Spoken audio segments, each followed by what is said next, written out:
I still remember the sound of her voice, sharp, cold, trembling with fake outrage. "You stole my necklace!" 4 words that ended everything. My parents were standing in the doorway, silent, judging.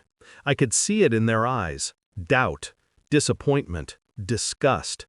They didn't even ask me if it was true. They didn't need to. My sister had always been the golden one. I was the quiet one, the dependable shadow that kept the lights on and the fridge full. When they told me to leave, I didn't argue. I packed my things slowly, deliberately.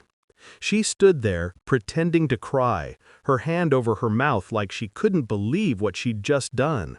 But I saw the smirk she tried to hide when our mother turned away. I walked out of that house knowing one thing: I would never step back in as the same person again. It's strange, isn't it, how betrayal doesn't feel like fire at first. It feels cold, numb. My sister and I used to share secrets under the covers when we were kids. She'd tell me she wanted to be a fashion designer. I told her I'd help her, that one day I'd make enough to send her to school.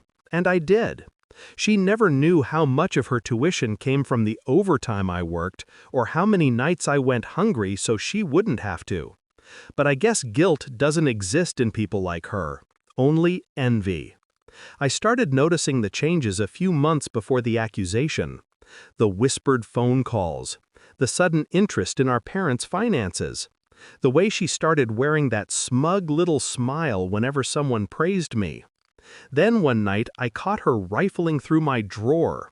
She said she was looking for nail polish. I didn't say anything then. I just watched her, and something in me shifted. That was the night I stopped loving her. When she accused me, I didn't fight. I let the lie settle. Sometimes silence is more powerful than truth. The next morning, I cut every automatic payment linked to their accounts: tuition, utilities, mortgage supplements, all of it. They wouldn't notice right away. That was part of the plan. I wanted the silence before the storm. I moved across town. New apartment, new number, same city.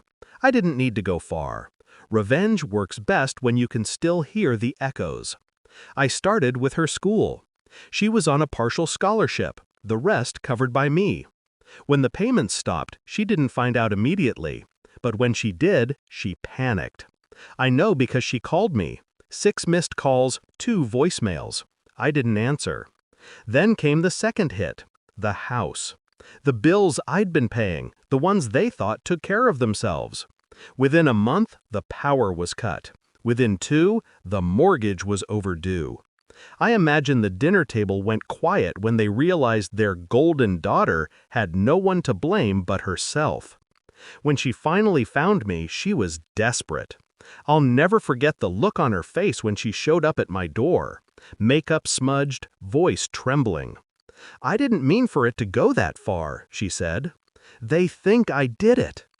I leaned against the doorway, calm. "You did," I said. She started to cry, real tears this time, the kind you can't fake. "I'll fix it," she whispered. "Just help me."